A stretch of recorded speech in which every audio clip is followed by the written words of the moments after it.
She was dead for 4 minutes. 4 minutes without a heartbeat, without breath, without a single sign of life. That was all it took for everything to change. Her name is Emily Carson, and what happened to her after that moment has left doctors baffled, her family shaken, and people across the country asking the same question.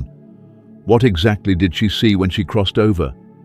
But to understand the message she brought back, we have to start at the beginning, at the moment where life and death collided on a quiet stretch of road in Tennessee.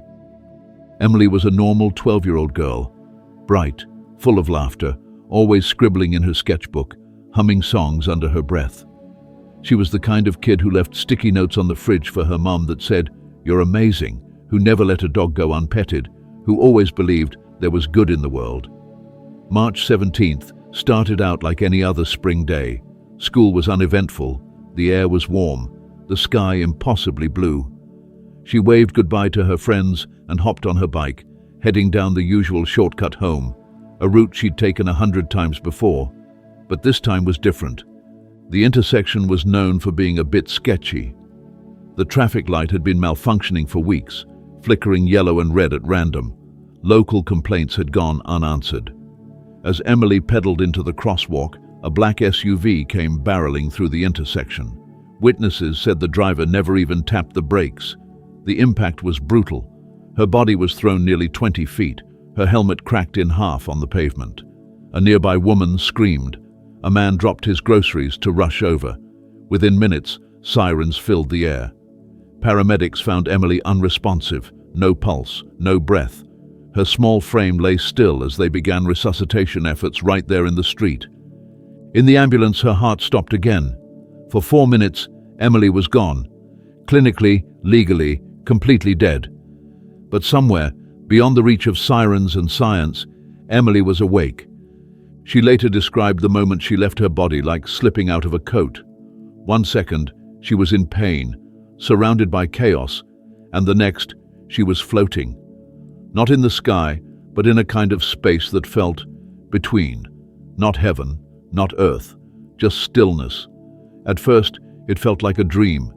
She tried to move, to speak, but there was no body to control, just consciousness, pure, raw awareness. And then came the cold.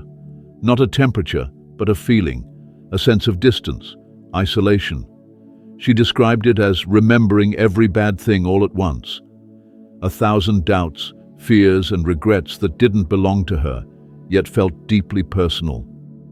Shadows moved around her, though she couldn't see them, she only felt them, watching, waiting. It wasn't peaceful. It was terrifying. She felt alone, forgotten. Her own voice couldn't reach her. She tried to call out to God, but even that seemed swallowed up in silence. Time didn't exist there. Minutes, hours. It was all the same. Just emptiness. And then, without warning, it happened. A light appeared in the distance, not like a lamp or a fire, but something ancient, radiant, alive. It grew closer with impossible speed until it filled everything. The cold was gone, the shadows vanished, and out of that light came a figure. She didn't need to ask who it was, she just knew. His presence didn't need a name. He radiated something she'd never felt before. Power, yes, but wrapped in infinite love. He was massive and yet intimate. His voice wasn't heard, but felt. "Emily," he said, and when he did, she fell to her knees, not because she was told to, but because every part of her soul wanted to. He wasn't angry, he wasn't distant, but there was sadness in his eyes, a grief too deep for words. He reached out his hand, and when she took it, visions began flooding her mind.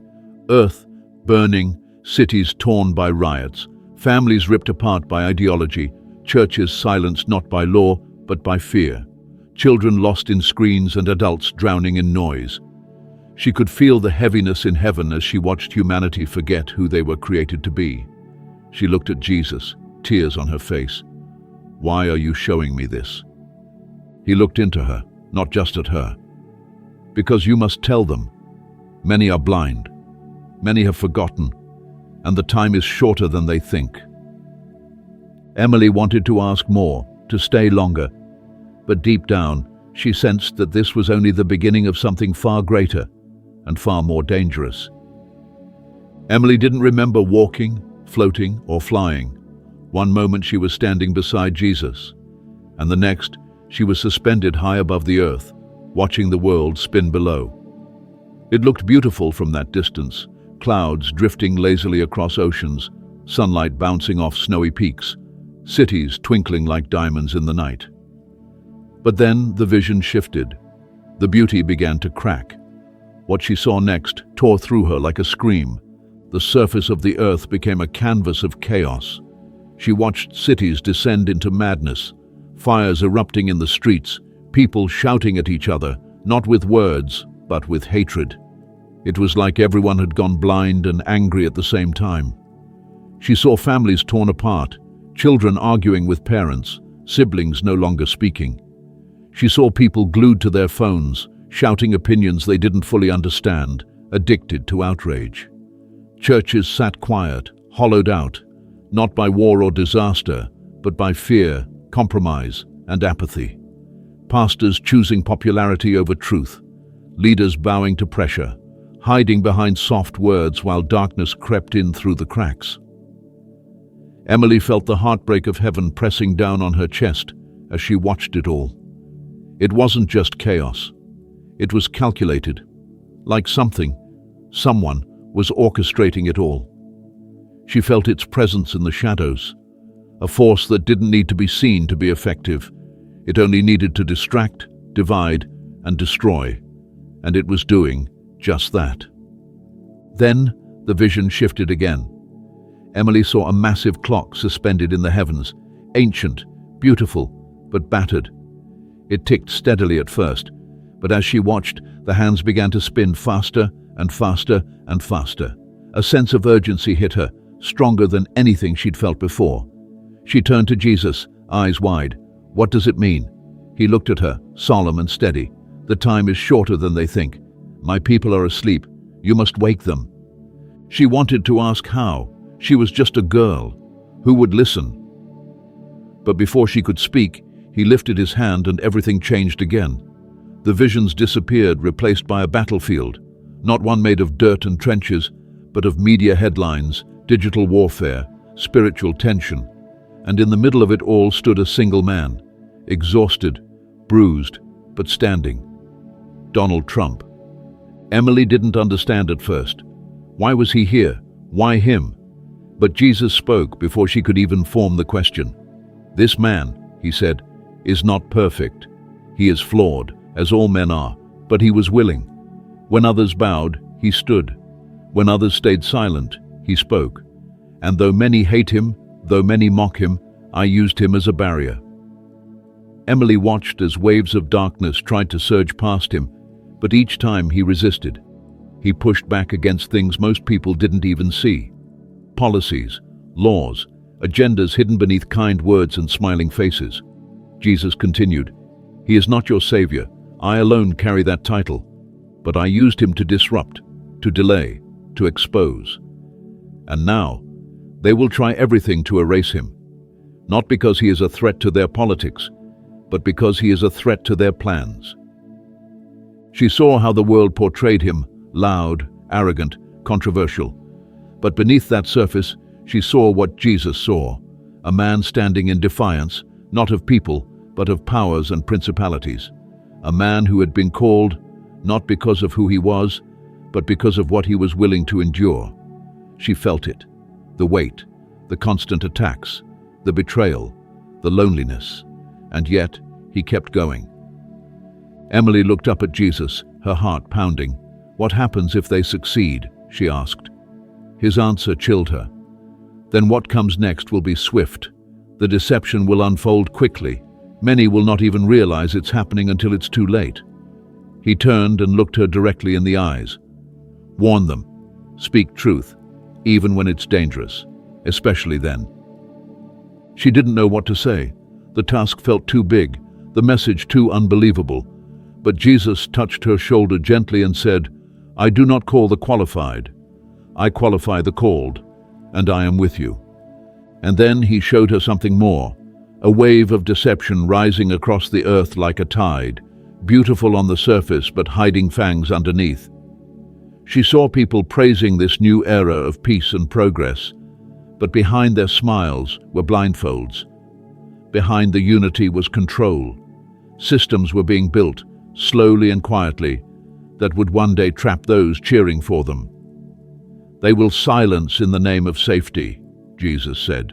They will censor in the name of love, and many will go along with it, believing they are doing good. Emily saw the future, a world where truth was treated as hate, where people who spoke out were labeled as dangerous, where questioning the system made you the enemy. And she saw how subtle it all was, how it didn't come with force, but with comfort, promises of ease, equality, fairness. But it was a lie, a beautiful, clever lie. Then, just as quickly as it had begun, the vision stopped. She was back in the light with Jesus. The warmth still wrapped around her, but she felt the weight of what she had seen pressing down on her heart. "Go," he said. "Return. You will face doubt and pain and fear, but you must speak.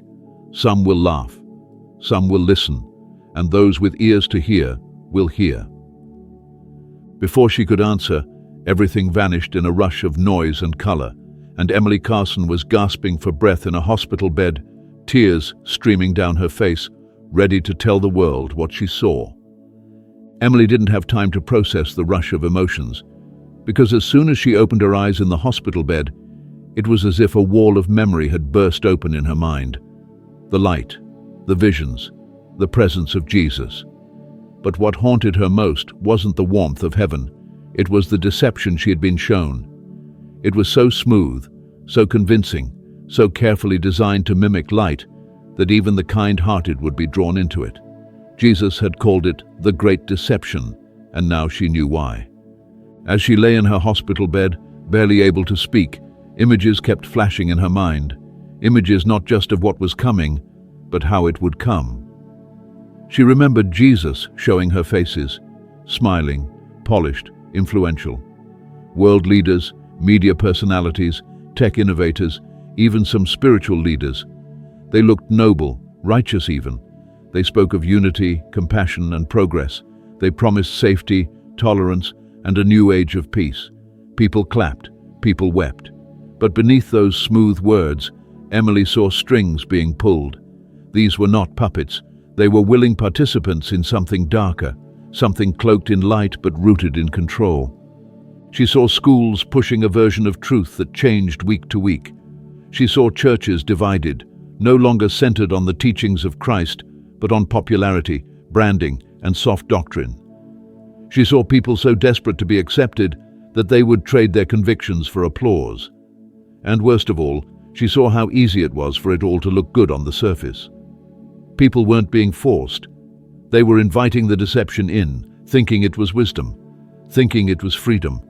In one particularly chilling vision, Emily watched as laws were passed that seemed harmless, measures that protected people and ensured fairness. But with each new policy, a door closed, and when those doors finally locked, many realized they had been building their own prisons brick by brick. Truth was no longer welcome. It was offensive, dangerous. Those who held to it were called hateful, outdated, even criminal. Emily saw crowds celebrating their silencing. She saw believers afraid to speak out, not because of violence, but because of ridicule, loss of status, loss of livelihood. They weren't being beaten, they were being erased. And most people didn't even notice it was happening until it was far too late. She remembered Jesus saying, "They will not come with weapons, but with ideas. They will not conquer by force, but by convincing." The enemy no longer hides, he influences, and the world follows gladly. It wasn't just about politics or culture, it was spiritual. It was about the eroding of absolutes, the dissolving of identity, the slow death of truth dressed in robes of tolerance. And yet, as terrifying as it was, Emily also remembered that Jesus did not show her these things to frighten her. He showed her because there was still time. Not much, he had said, but enough. Then came the moment she feared most, leaving. In the light of his presence, Emily had felt whole, alive in a way that made her earthly life seem like a shadow. But when he said the words, "You must go back," her heart sank. She begged him to stay. She pleaded with him to let her remain there. But he was firm and kind. "They need your voice," he said. "Not because of who you are, but because of what you've seen. They won't all believe you. Many will turn away. But there are some, just a few, who are waiting for a reason to wake up. Be that reason." She felt a force pulling her backward, like being torn from light into gravity. Her soul screamed, and then, like being jolted from sleep, her eyes snapped open. She was surrounded by doctors, nurses, bright hospital lights. Everything felt too loud, too sharp. But even in the chaos, she remembered every word. She tried to speak, but the oxygen mask muffled her voice. She looked around wildly, tears streaming down her face, not because she was in pain, but because she was back, and she knew what was coming. The doctors couldn't explain it. They called it a miraculous recovery. Her heart had stopped for 4 full minutes. Brain damage was expected. Organ failure was likely. But somehow, none of it happened. Her scans were clean. Her mind was sharp. And as soon as they let her talk, the first words she whispered were, "I have to tell them." The staff thought she was confused. They nodded politely, told her to rest, not realizing that something far bigger had just been set in motion. Because Emily didn't just survive death. She returned with a mission, one she would soon risk everything to fulfill. At first, no one believed her. Not her doctors, not the nurses, not even her parents. They chalked it up to trauma, to hallucinations, to the strange things that happen in the mind under extreme stress. Her mother smiled and nodded when Emily spoke, gently squeezing her hand, but behind her eyes was fear. The kind of fear parents feel when they know their child is telling the truth. But the truth is too terrifying to accept. Emily could see it in everyone around her. They were trying to protect her from herself. But she didn't need protection. She needed to be heard. She began drawing. Pages and pages of images poured out of her, scenes from the visions, symbols from the battlefield, the face of Jesus, the ancient clock in the sky. Her sketchbook became a map of what she had seen. She wrote down every word she could remember, every phrase Jesus had spoken. Her doctor said it was part of the healing process. But Emily knew better. She wasn't healing, she was preparing. When she finally got home, everything looked smaller. The house she grew up in felt like a dollhouse after the vastness of what she had seen. Her room, once a safe haven, now felt like a cage. But she wasn't afraid. She had a message, and she wasn't going to bury it under polite silence. At school, she started talking. To friends, to teachers, to anyone who would listen. Some were intrigued, some laughed in her face, some looked at her like she'd gone insane. The principal called her parents. A counselor was brought in. But Emily didn't stop. Word spread fast. A local pastor heard about her story and invited her to share at a youth event. She stood on that stage, trembling but unshaken, and told them everything. The visions, the warning, the man standing alone on the battlefield, the deception that was coming, the part about Trump. That's where the room changed. Whispers rippled through the crowd. Eyes narrowed. Phones came out to record. Some left, but others stayed. Others cried. A few came up to her afterward, stunned and speechless, saying they'd been having dreams, similar dreams. That was when Emily realized she wasn't alone. God had been speaking to more people than she thought, but most were too afraid to say it out loud. As her story began to spread, so did the resistance. Reporters showed up. Some were kind, others twisted her words. Local girl claims divine encounter, says Trump is chosen by God, one headline read. That wasn't what she said, but it didn't matter. The narrative was out there, and it was growing fast. She was invited to churches, then uninvited, interviewed by Christian podcasts, then edited to remove the parts about Trump, the deception, the urgency. Stick to the inspirational stuff, they said. Don't get political. But Emily wasn't trying to be political. She was telling people what she saw, and that part wasn't optional. She began to see a pattern. The very deception she had been warned about was already in motion. People didn't want truth. They wanted comfort. They wanted nice stories about heaven and angels and second chances. But when it came to warning about the clock, about the schemes of darkness, about how even their favorite influences could be used to lead them astray, those parts made people squirm. "You're scaring people," one pastor told her. "We don't want to cause division." Emily looked him in the eye and replied, "Truth doesn't cause division, it reveals it." She was 15 now, and the weight of what she carried hadn't lightened. It had grown heavier. She had lost friends, been mocked online, called a liar, a fake, a brainwashed child. But she kept speaking, not for attention, not for fame, but because she couldn't not speak. Something inside her burned too hot. The fire from that light had never left her. She remembered Jesus' words, "You will face doubt and pain and fear, but speak anyway." And so she spoke, and slowly the right people began to listen. Small groups began to gather. People who felt what Emily felt, that something was wrong, that something was coming. They weren't fanatics. They were moms, students, pastors, businessmen, teachers. They came not because of Emily, but because her words echoed something that had already been stirring deep within them, like puzzle pieces falling into place. She reminded them that the battle wasn't left versus right. It wasn't politics versus religion. It was light versus darkness, truth versus deception, God versus the ancient enemy who had always hated humanity. And Donald Trump, he wasn't the answer. He was a sign, a controversial, imperfect sign God had used to hold back a tide. And if people failed to see that, if they allowed their hatred for the man to blind them to the bigger picture, they would miss the warning entirely. Emily never claimed to be a prophet. She never claimed to know everything, but she knew what she saw. She knew the time was short, and she knew one thing more than anything else: they weren't ready.